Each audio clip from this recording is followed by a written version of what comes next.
लो जी, India ने world cup का अपना पहला ही मैच ऑस्ट्रेलिया के खिलाफ कर लिया है। 6 विकेट से जीत हासिल। और ऑस्ट्रेलिया ने जैसे कि 200 रनों का इंडिया को अपना टारगेट दिया था, तो इंडिया ने जैसे कि 42 ओवर के अंदर अंदर ही ये टारगेट को अचीव कर लिया है। तो आपका क्या मानना है कि ये जो रन ऑस्ट्रेलिया ने बनाया था ये एनफ था इस कंडीशन पे?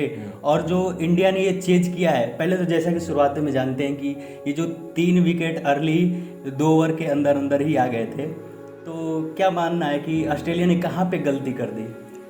पहले तो मैं ये कहना चाहूँगा, इंडिया ने मैच जीता उसके लिए कॉन्ग्रेचुलेशंस। ऑस्ट्रेलिया जैसी एक हैवी टीम को हराना, जो कि 5 वर्ल्ड कप्स जीत चुके हैं और हम हर वर्ल्ड कप में वो फेवरेट्स होते हैं, तो उनके खिलाफ एक मैच जीतना हमारे लिए बहुत बड़ी बात है। और दूसरा कि एक ऑस्ट्रेलिया का स्ट्रीक चल रहा था 1996 से लगातार, वो उनका जो फर्स्ट मैच होता है उसको उन्होंने जीता है।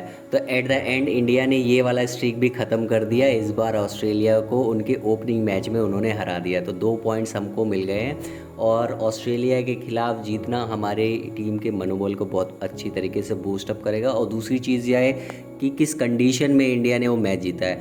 आप देखिए कि दूसरा ही ओवर चल रहा था और हेज़लवुड और स्टार्क बहुत अच्छी बॉलिंग कर रहे थे। 2 रन पे 3 विकेट्स गिर गए। और हमारे जो तीनों बैटर्स थे, स्पेशली रोहित शर्मा का विकेट जो है वो 0 पे आउट हुए। ईशान किशन जो है उनको स्टार्क ने आउट कर दिया 0 पे। और फिर उसके बाद श्रेयस अय्यर ने एक बहुत गंदा शॉट खेला और उस पर आउट हो गए 0 पे। तो एक इंडिया के लिए बहुत झटका था। हालांकि स्कोर कम था, इंडियन बॉलर्स ने बहुत अच्छी बॉलिंग की, लाइन एंड लेंथ मेंटेन करके रखी। ऑस्ट्रेलियन बॉलर्स को जो है उन्होंने कोई चांस नहीं दिया। बुमराह ने बहुत अच्छी स्टार्टिंग की, उन्होंने मिच मार्श को जो है 0 पे आउट कर दिया था। और फिर उसके बाद कुलदीप या अश्विन ने भी मतलब बहुत सजी हुई गेंदबाजी की। फिर उसके बाद रविंद्र जडेजा आए और उन्होंने जिस तरीके से स्टीव स्मिथ को बोल्ड किया था, बहुत गजब की विकेट थी। तो 3 विकेट उन्होंने भी हासिल किए। उनका अगर इकोनॉमी रेट देखें 2.8 के करीब था, तो बहुत किफ़ायती इंडियन स्पिनर्स ने अच्छी बॉलिंग की। इंडिया के लिए था कि स्टार्टिंग जो है बैटिंग में अच्छी नहीं रही, 3 विकेट्स जल्दी गिर गए। और उसके बाद एक पार्टनरशिप की ज़रूरत थी, और ये था कि हमारे पास विराट कोहली और केएल राहुल जैसे एक्सपीरियंस बैटर्स थे मिडिल ऑर्डर में, तो उन्होंने पारी को संभाल लिया। एक बीच ऐसा हुआ कि विराट कोहली करीब 20 रन पे ही टीम थी और उनका कैच जो है मिच मार्श ने ड्रॉप कर दिया। तो अगर वहाँ पे कैच पकड़ा जाता तो मैच काफ़ी फंस जाता और ज़्यादा टिल्ट हो जाता ऑस्ट्रेलिया की साइड में। लेकिन कहीं ना कहीं इंडिया, विराट कोहली और इंडिया की किस्मत बहुत अच्छी थी कि एक कैच ड्रॉप हुआ और उसके बाद जो है इंडिया, विराट कोहली ने जो है पार्टनरशिप लगाई है। 165 की पार्टनरशिप रही दोनों के बीच में। वाह, इंडिया मतलब एक तरीके से रिकॉर्ड है ऑस्ट्रेलिया के अगेंस्ट इंडियन टीम का, कि सबसे ज़्यादा रन की पार्टनरशिप हुई है 165 रन्स की विराट कोहली और केएल राहुल में। At the end Virat Kohli 85 पे आउट हो गए। एक वेल डिज़र्व्ड सेंचुरी हो सकती थी, लेकिन वो कैच आउट हो गए।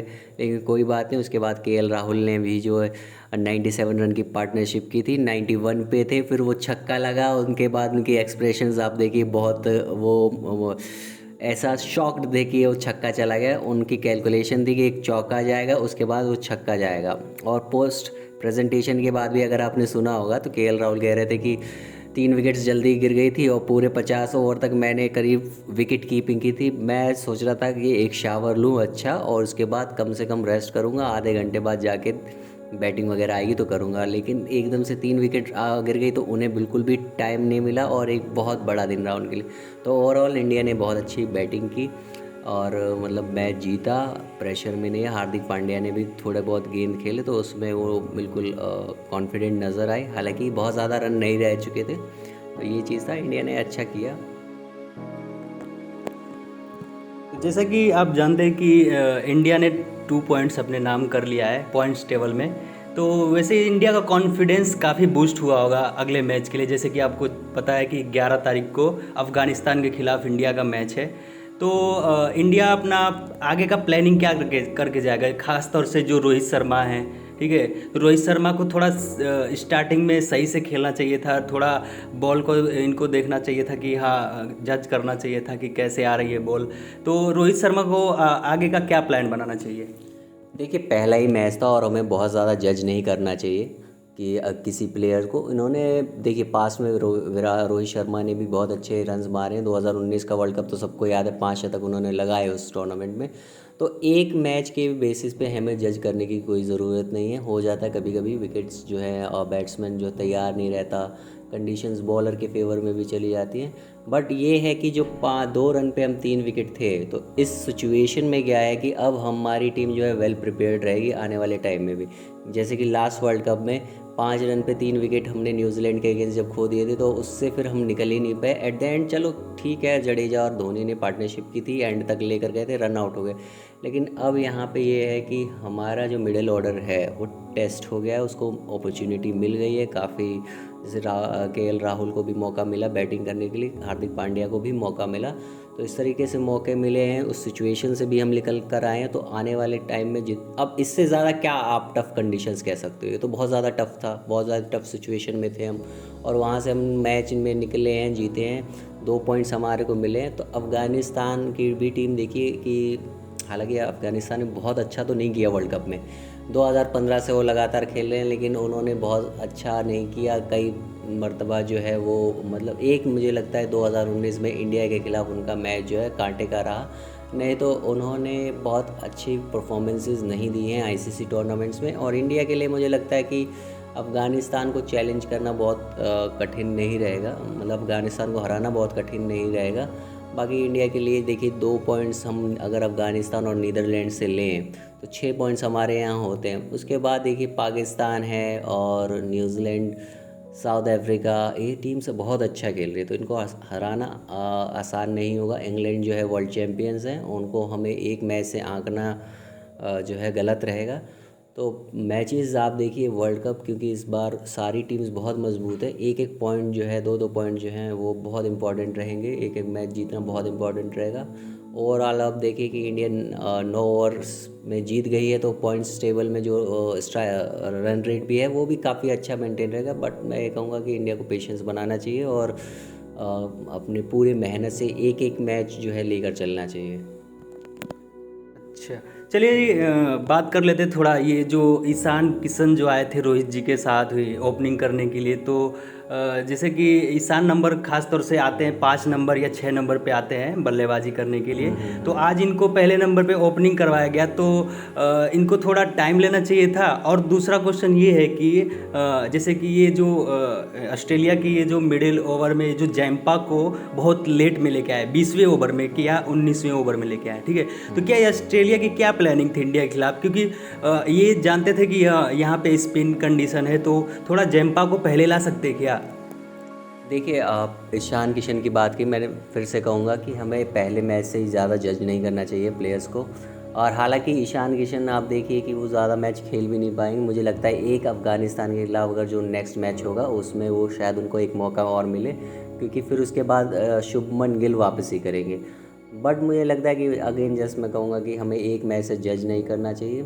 रही बात ऑस्ट्रेलिया की जो स्ट्रेटजी है, हालांकि उस पर बहुत सारे क्वेश्चन मार्क हो सकते हैं कि क्यों उन्होंने एडम जैम्पा को वो लेट लेकर आए, 17वें ओवर में लेकर आए, और क्यों नहीं पहले लेकर आए, जबकि इस जो कंडीशंस थी वो ज़्यादा फेवर कर रही थी स्पिन के लिए। इंडियन बॉलर्स ने जो है उधर 6 विकेट्स ली थी, तो क्यों नहीं एडम जैम्पा को पहले भेजा गया। इवन मैक्सवेल भी अगर हम देखें तो उस समय उन्होंने 3 ओवर में कुछ 5 रन ही दिए थे, तो वो भी अच्छी बॉलिंग कर रहे थे, उनको भी ग्रिप मिल रहा था।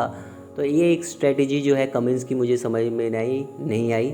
हो सकता है कि भी जो एक वेरिएबल बाउंस था विकेट पे उसका वो फ़ायदा उठाना चाह रहे हों, और क्योंकि ऑस्ट्रेलियन फास्ट बॉलर्स ने अच्छी गेंदबाजी की थी उस पॉइंट पे, हेज़लवुड ने अच्छी गेंदबाजी की थी और स्टार्क ने विकेट ली थी। स्टार्क भी जो है वो परेशान कर रहे थे। हेज़लवुड तो उन्होंने विराट कोहली को बहुत ज़्यादा जो है परेशान किया।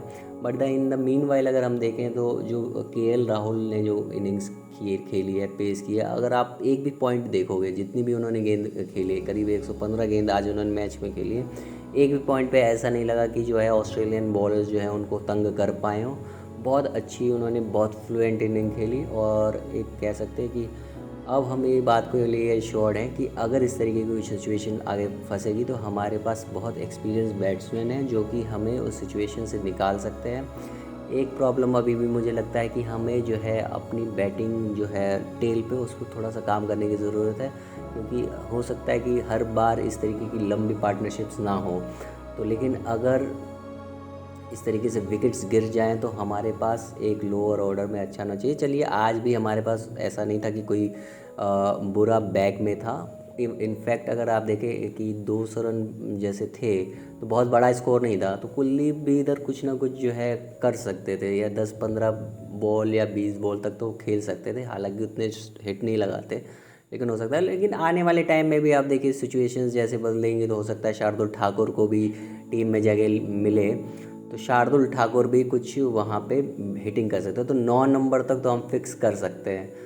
तो ठीक है, अच्छा कॉम्बिनेशन है इस बार इंडिया पे, और हम चाहेंगे कि हार्दिक, अभी देखिए आपने मैच में देखा होगा हार्दिक को एक बॉल लगी थी हाथ में, इंजरी हुई थी। तो मुझे हालांकि इंजरी मुझे लगता है ज़्यादा सीरियस नहीं होगी, मैं चाहूँगा कि बहुत जल्दी रिकवर हो जाए, क्योंकि एक बहुत बड़ा टूर्नामेंट है और हमारे प्लेयर्स जब तक फिट एंड फाइन ना रहें तब तक जो है, फिट एंड फाइन जब तक रहेंगे तभी तक जो है हमारे चांसेस बने रहेंगे। फॉर इंस्टेंस आप देखिए कि आज शुभमन जो है वो बीमार हो गए, उनको डेंगू हो गया, तो 2 मैचेस के लिए शायद वो बैठ सकते हैं। तो एक उधर से हमको नुकसान तो हुआ, लेकिन ये कि हम वेल प्रिपेयर्ड थे, हमारे पास किशन थे, हालांकि आज वो जल्दी आप आउट हो गए, लेकिन मैं यही कहूँगा कि एक मैच से उनको जज करना ठीक नहीं है। चलिए जी, तो आज का मैच था ये इंडिया और ऑस्ट्रेलिया के खिलाफ। तो इंडिया ये मैच जीत के पॉइंट्स टेबल में 5वें स्थान पे 2 अंक प्राप्त कर ली। तो जैसे कि अब कल के मैच पे थोड़ा बात कर लेते हैं। जैसे कि कल का मैच है न्यूजीलैंड और वो नीदरलैंड्स के खिलाफ। तो जैसे कि जानते हैं कि न्यूजीलैंड जो है अपना मैच हालांकि इंग्लैंड को बहुत बुरी तरीके से हरा के आ रही है, ठीक है। और जो ये नीदरलैंड की टीम है ये पाकिस्तान से बहुत बुरे तरीके से हार के आ रही है। तो क्या यहाँ पे न्यूजीलैंड को थोड़ा एक्स्ट्रा थोड़ा मिल सकता है क्या? देखिए न्यूजीलैंड तो श्योर शॉट फेवरेट्स है ही इस टूर्नामेंट में, हालांकि टूर्नामेंट के स्टार्ट होने से पहले जो है बहुत सारे एक्सपर्ट्स जो है न्यूजीलैंड को नहीं ले रहे थे, लेकिन न्यूजीलैंड में एक कैपेबिलिटी है कि हर बार वो इस तरीके का वर्ल्ड कप में गेम दिखाते हैं कि जो उनके आलोचक हैं उनके प्रशंसक बन जाते हैं। तो न्यूजीलैंड की जो टीम है उन्होंने जिस तरीके से बैटिंग की है, और उनके जो कैप्टन है केन विलियमसन, हालांकि पिछले मैच में तो टॉम लैथम कर रहे थे, अभी विलियमसन का कंफर्म नहीं है कि कब से वो खेलेंगे, लेकिन ओवरऑल आप देखिए कि न्यूजीलैंड ने अपनी फॉर्म दिखाई, बहुत अच्छी फॉर्म में आ गए, उनके फास्ट बॉलर्स फॉर्म में, बैट्समैन में अभी हालांकि उनकी बैटिंग लाइनअप अभी चेक होनी है, क्योंकि पिछला मैच तो बहुत इजीली जीत गए। डिवॉन कॉनवे ने 100 लगाया, टॉम लेथम रचिन रविंद्र ने 100 लगाया, तो बहुत अच्छी फॉर्म में। रही बात नीदरलैंड्स की, देखिए नीदरलैंड्स एक एसोसिएट नेशन है, वो इस वर्ल्ड कप के टूर्नामेंट में, क्योंकि ये बहुत ही एक कठिन टूर्नामेंट है एसोसिएट नेशंस के लिए, इसमें जगह बनाना भी। आप देखिए वेस्ट इंडीज़ जैसी टीम को जो है क्वालिफाई नहीं कर पाई, जिम्बाब्वे जैसी टीम क्वालिफाई नहीं कर पाई, आयरलैंड जो है उसको भी टेस्ट स्टेटस प्राप्त है, वो भी क्वालिफाई नहीं कर पाई इसमें। वहीं नीदरलैंड्स ने इसमें क्वालिफाई किया, तो एक तो इसमें क्वालिफाई करना ही नीदरलैंड्स के लिए बहुत बड़ी अपॉर्चुनिटी, बहुत बड़ा उनके लिए मैं कहूँगा कि उपलब्धि है कि वो यहाँ तक आ गए हैं। वेस्ट इंडीज़ को हरा दिया उन्होंने। तो एक मैं यहाँ तक कि ये जो नीदरलैंड की टीम है अभी लास्ट वर्ल्ड कप में देखे कि वो साउथ अफ्रीका को बाहर की थी। हाँ देखिए, वो एक T20 टूर्नामेंट अलग होता है, क्योंकि T20 में बहुत सारे मतलब ओवर्स बहुत कम रहते हैं, किसी दिन किसी का लक चल जाए तो हो सकता है, तो उसमें साउथ अफ्रीका को हराना बड़ी बात है। साउथ अफ्रीका हराना बड़ी बात है T20s में, लेकिन उलटफेर के चांसेस ज़्यादा होते हैं। हालांकि वनडे में भी होते हैं, ऐसा नहीं होता, वनडे में भी बहुत बार हुए हैं, लेकिन इस बार देखिए कि क्या है कि नीदरलैंड्स जो है इनएक्सपीरियंस टीम है, कहीं ना कहीं इनएक्सपीरियंस उनका झलकता ही है, क्योंकि अगर आप देखेंगे पाकिस्तान का जो मैच था उसमें 38 पे 3 विकेट ले लिए थे न्यूजीलैंड ने, और उनके जो टॉप हैवी है उनको आउट कर दिया था, पाकिस्तान के टॉप हैवी को, बाबर आजम भी आउट हो गए उसमें। तो लेकिन उसके बावजूद आप देखें कि वो 280 तक पहुंच गए, तो यही एक इनएक्सपीरियंस होता है एसोसिएट नेशंस के पास। बाकी देखिए बड़ा उन्होंने जुझारू प्रदर्शन किया था, उसके बावजूद भी बहुत मतलब हारे तो 82 रन से हारे थे, इनफैक्ट एक लंबा अंतर माना जाता है 82 रन का, लेकिन वही कि इनएक्सपीरियंस से उनकी कहीं ना कहीं दिखेगी, और उनके लिए मुझे लगता है कि जो भी खेलें बिना टेंशन के खेलें, एक भी मैच जीतेंगे तो उनके लिए बहुत बड़ी अपॉर्चुनिटी होगी। इनफैक्ट अभी भी वो पहुँचे हैं तो उनके लिए मतलब एक उपलब्धि है। चलिए जी, तो कल का मैच जैसे कि न्यूजीलैंड और नीदरलैंड के बीच में है, तो जैसे कि जानते हैं कि हैदराबाद में ये मैच होने वाला है, तो वहाँ की फ्लैट पिचेस पे अगर जो टीम टॉस जीते, क्या वो बल्लेबाजी करना चाहेगी या बॉलिंग करना चाहेगी? देखिए, इंडियन कंडीशंस हैं, बेसिकली ड्यू रहता ही है हमेशा, तो वो तो रोल रहेगा ही। और ड्यू जो है हमेशा ही हेल्प करता है बैटिंग चेजिंग को। जैसे आज भी अगर आप मैच देखें तो चेज़ के दौरान जो है वो ड्यू बहुत हो रही थी, और आपने देखा होगा कि पैट कमिंस के हाथ से एक गेंद जो है वो फेंकी थी जो क्रीज़ के बाहर डली थी, जो उससे नो बॉल करार हुआ। तो ड्यू का फैक्टर बहुत रहता है। इनफैक्ट 2 बार बॉल को भी चेंज किया गया, तो ग्रिप नहीं होती है। बॉलर जो है जहाँ जिस दिशा में गेंद फेंकना चाह रहा है, जो जिस ग्रिप के साथ वो फेंकना चाह रहा है, नहीं कर पाता। तो कहीं ना कहीं मुझे लगता है कि इंडियन कंडीशंस में पहले भी था, अभी भी है, टॉस जीतो और जो है फील्डिंग करो, यही होता है। पैट कमिंस ने आज एक निर्णय दूसरा लिया। उसकी भी एक वजह कह सकते हैं, पहला मैच था, इंडियन कंडीशंस को देखना चाहिए, मतलब वो। और ये मतलब सर्दियों के टाइम में मैच हो रहा है, वर्ल्ड कप पहले मतलब आप देखिए कि फरवरी, मार्च, अप्रैल के टाइम में होता था। तो उस तरीके से हो सकता है कि कंडीशंस के बारे में वो थोड़ा मिसजज कर गए हों और उन्होंने किया हो, लेकिन बहुत ज़्यादा हम कुछ कह नहीं सकते, पहला ही मैच है। तो उसके लिए एनालिसिस जो है पूरे टूर्नामेंट में धीरे धीरे पता चलेगी कि क्या है अभी। लेकिन अभी तक जो 5 मैचेस हुए हैं उसमें यही है कि ड्यू का एक फैक्टर है और वह पूरे वर्ल्ड कप में रहने वाला है, और जो टीम चेज़ करेगी उसके लिए एक एडवांटेजियस पोजीशन तो रहेगी। चलिए जी, तो इसी के साथ ये सेशन ख़त्म करते हैं यहीं पे।